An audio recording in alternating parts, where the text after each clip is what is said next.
Hey everyone, I'm Mike Giardino with CrossFit Health. We are here at the Metabolic Health Summit in Santa Barbara, California. I'm super stoked to be here with Dr. Aseem Malhotra. We're going to talk a little bit about real evidence-based medicine, but before we do that, can you please, sir, introduce yourself, a little bit about your background to the CrossFit community? Yeah, sure. And then maybe just a little bit about what you're going to speak about at the Metabolic Health Summit, then we'll dig into that stuff. Absolutely, Mike. It's great to be here. I'm a huge fan of CrossFit, and we've done a lot of work over the years and given talks at CrossFit, and I love what you guys do, and I'm grateful to have this opportunity to continue to spread my knowledge and some of my wisdom for the purposes of improving people's health. Absolutely. So I am a cardiologist, consultant cardiologist. I've been qualified over 20 years as a doctor, 2001, Edinburgh Medical School. In the last decade or so, having initially trained as an interventional cardiologist, doing essentially keyhole heart surgery, I shifted towards prevention. And one of the main reasons behind that, Mike, was because I realized that we hadn't made great inroads into curbing heart disease. It's still the biggest killer in the Western world, biggest cause of premature death in European men, huge cause of premature death in American men. And I wanted to try and investigate why that was. And in that journey, I figured out relatively quickly that we were not addressing lifestyle properly. There was the evidence behind the benefits of, say, cholesterol-lowering drugs was not that great and had been grossly exaggerated in terms of benefit. And then in shifting that paradigm, and once I fully understood where we are with the science and how that wasn't being implemented, I then decided to become an advocate for that process to help individuals and populations, which also means changing guidelines, policy changes, looking at food environment and lifestyle. But the bottom line, as you probably know, certainly when it comes to heart disease, 80% of it can be purely attributed to lifestyle behavior and environmental factors. And if we manage to sort that out and hit it head on, we probably, we always have to have a bit of skepticism with science, we probably could eradicate in absolute terms 80% of heart disease. Before we jump into the other question, why is it so hard to advocate that? Why is it, if we know that, why is it so hard to get that message out? Not only get the message out, because maybe the message is kind of getting out there, but getting people to comply to that message long term. So the short answer, Mike, is that we have an epidemic of misinformed doctors and misinformed and unwittingly harmed patients based upon a number of factors.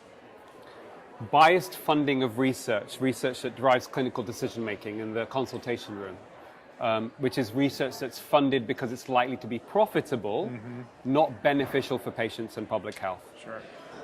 Biased reporting in medical journals, biased reporting in media, commercial conflicts of interest, defensive medicine, and last but not least, an inability of doctors to understand and communicate health statistics. So when you combine that together, you have this is actually what I would describe as a pandemic of misinformation when it comes to health and medicine.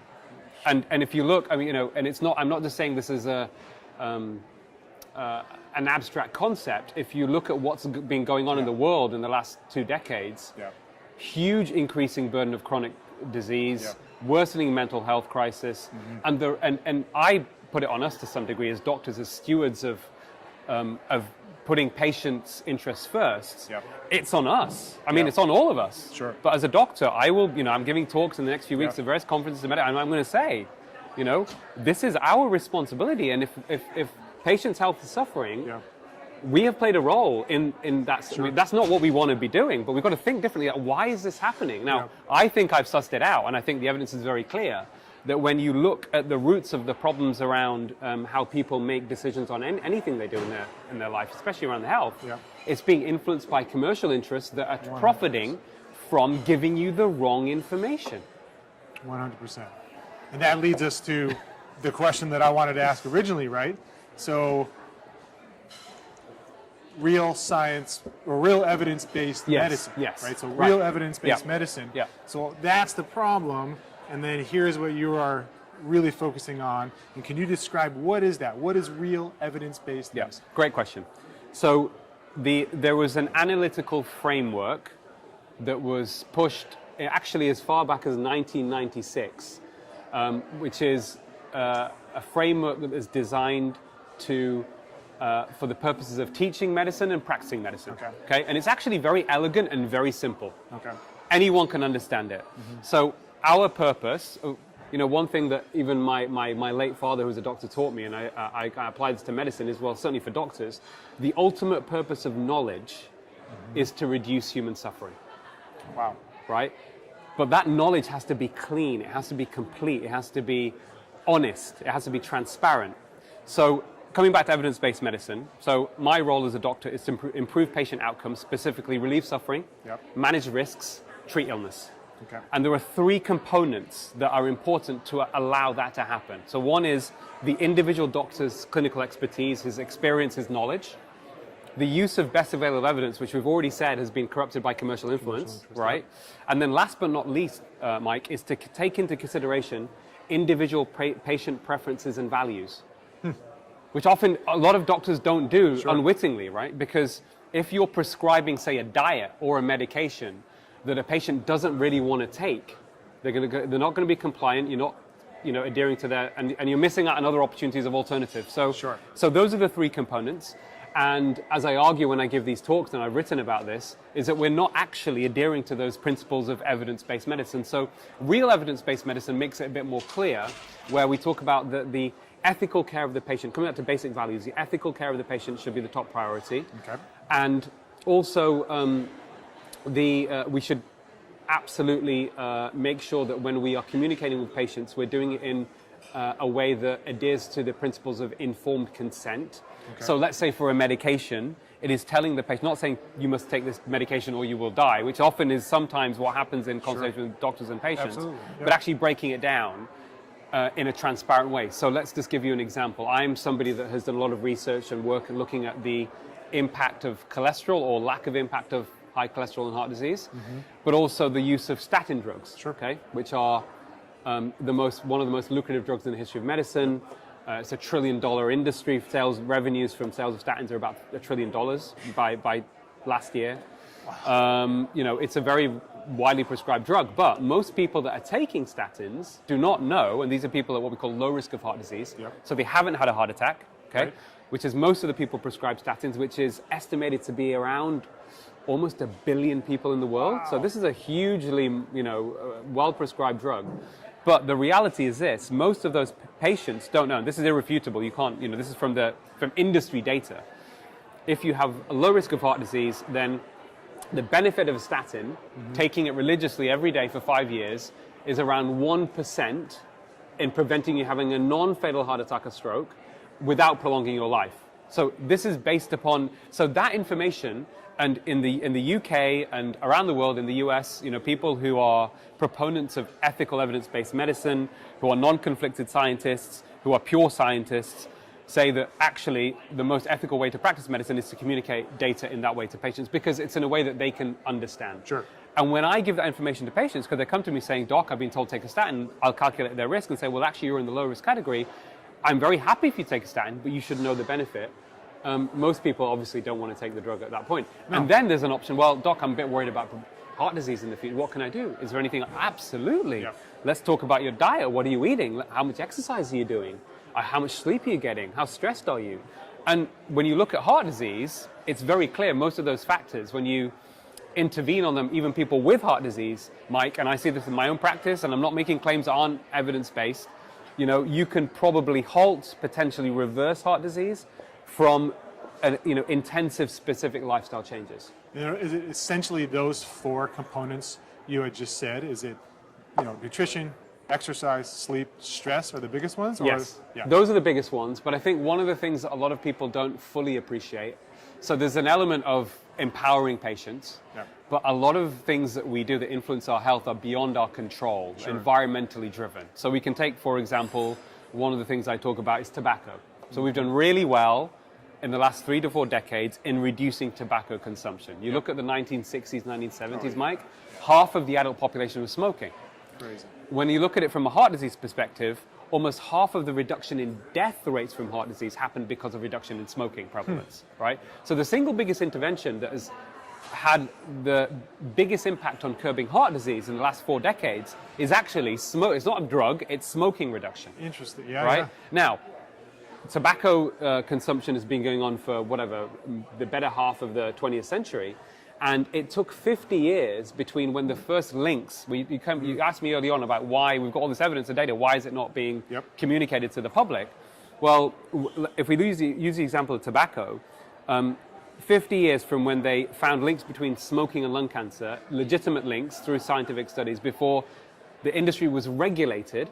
We're talking about public smoking bans, banning of tobacco advertising, taxing cigarettes to raise the price, which reduces consumption. Yeah. It took 50 years because tobacco adopted a very effective corporate playbook of planting doubt that cigarettes were harmful, buying the loyalty, in quotes, of what I would describe as bent scientists, and confusing the public, and downright denial. And the denial was to such a degree, even as late on as 1996, the CEOs of every major tobacco company went in front of US Congress and swore under oath they did not believe that nicotine was addictive and tobacco caused lung cancer. So that's the level of that denial. So this is, and I believe most people are good. I believe even the CEOs of drug companies and food, I think they're intrinsically good people. I'm sure with their friends and family, they're awesome. Right. I've met some of these people. I debated the CEO of AstraZeneca in the Cambridge Union a few years ago on a motion where they were saying we need more drugs to be prescribed in the population.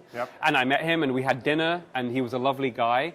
But the problem is the system, the entity that is the corporation, encourages good people to do bad things. Right.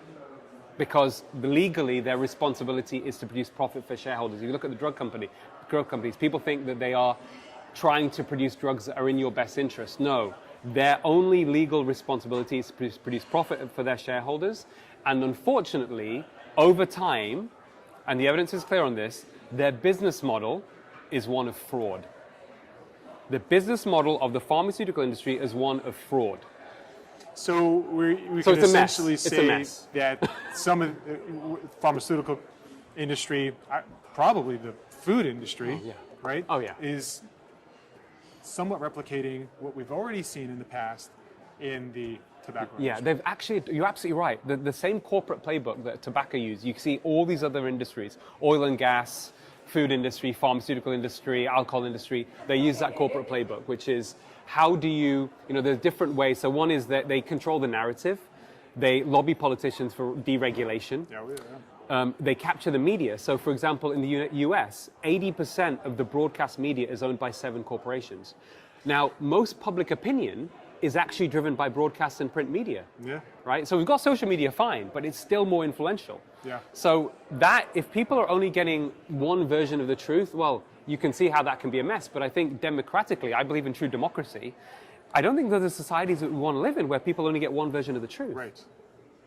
Absolutely. So the solutions, from my perspective, are transparency, real evidence-based medicine, and I believe in democracy, right? I believe that if you put the argument forward, I think people want to do the right thing. I think people do have intrinsic values that they think are important. They want honesty. They want full information, and but the challenge, the barrier, Mike, is that most people don't know this. So, for example, most doctors don't know that the research that they're making clinical decisions on is corrupted or is poor quality, right? And even if they do know, they don't know how to critically appraise the data. Then even if they critically appraise the data, they then necessarily don't have the skills to communicate that information effectively to patients. So I see myself as an advocate for that, absolutely. And that's what I've been doing for years, to really try and think about the wider determinants of health, the environmental drivers of poor health, but then actually the structural also drivers. So let's talk about stress, okay? Stress is a big driver of heart disease. Now, one of the things that drives stress is, two of the biggest drivers of stress for people are work and relationships, right? If you're in a bad toxic relationship, very, very damaging to your health, okay? From a work perspective, if you are in a high demand, low paid, low controlled job, it's effectively a death sentence. Jeez.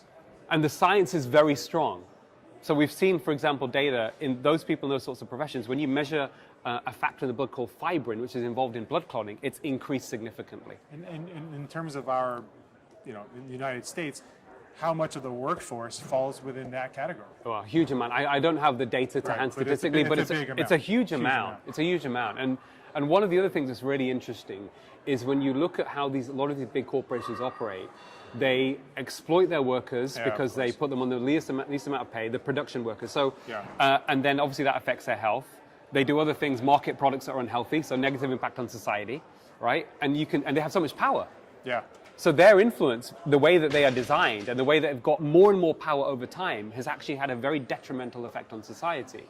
But coming back to the pay of workers, so I found this really fascinating, that they looked at, in the US, and I think in other countries in Western Europe as well, looking at the pay differential between the CEO and the production worker was something like 300 times difference. So the CEO was earning 300 times more, right? Now, you add into that, those workers that are doing most of the work are in, again, high demand, low control, low paid jobs. That affects their morale, it affects their health. Ultimately, it comes back to haunt all of us because we're all interconnected. Yeah, of course. Right? So society suffers, health suffers. Yeah. Then you add in tax evasion. So I think there's something like, $3 trillion hidden in tax havens. So that money doesn't go back into the public purse, which then doesn't fund public services that affects all of us. Right?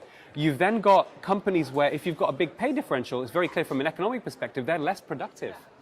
Right? So those lower morale, less productive. So I think, listen, I'm not offering, I don't say I have the exact solutions, but it's worthy of a debate. Absolutely. Should we, when I ask even CEOs that I know and ask them, do you think this is acceptable? And they say, no. I said, well, should we draw the line? Like, should it be 10 times more? And most people actually say, well, we don't think that a CEO of a company should earn more than, say, 10 times more than a production worker. Sure. Right now, it's 300. 300 is crazy. Crazy. And then they don't pay their taxes. They market unhealthy products. You can imagine sorry, pardon my language, can I swear? You can swear. As my American cousin would say, it's a fucking shit show. Absolutely. So, and it's interesting because you think about when you think about something like heart disease, it's really easy to think about nutrition and exercise and all these things, but you don't understand all the stuff here that is influencing those 4 key areas, right? Everything you described is going to have some type of influence on whether somebody can even get to a gym and work out, pay for a gym membership, have the energy to work out, eat the right foods, manage stress, and actually get the right sleep, right? It's crazy. That's very interesting because I don't think we think about that background information as much. Mike's a great point, and the way I would kind of simplify it, I think people can understand this concept. So we're talking about personal responsibility versus responsibility of government and the state, environmental drivers. So if we just define personal responsibility, you need to have knowledge, the right knowledge. We know there's misinformation, so how do people get the right knowledge? Okay. They need to have choice.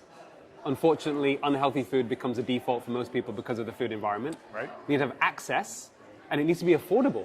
Yep. And if you don't have all those 4, you can't exercise personal responsibility. But the script from the corporates, obviously, because they want to detract and say it's up to you. Yeah. And then they play on people's egos. Of course. They play on people's ignorance. Yep. They play on people's illusion of knowledge, which is worse than ignorance, especially with doctors. Yep. Illusion of knowledge is way worse than ignorance. Then you create this kind of, you create an environment that's going to encourage poor health and poor physical and mental health, right? So I think that there is a huge scientific component. There's a huge moral argument to how we solve this. And one of the things that I talk about, because I think ultimately we need a revolution, right, in health. We're trying to move a mountain. Right. And there's a concept that was developed in Thailand called the triangle that moves a mountain. So with the work I've done, and I've done stuff in health policy in the UK and been quite effective. For example, I was behind the lead campaign behind a sugary drinks or a soda tax, right? Mm-hmm. And I kind of figured out the way to do it, and I threw everything at it, and we got the soda tax. But the way what I was aware of, the strategy to get that done, right, is this mountain has 3 bits to it. So you've got the knowledge has to be right. You have to get the knowledge out there. It has to be clear and concrete. What do you want to achieve? What's the knowledge behind what you're looking to achieve?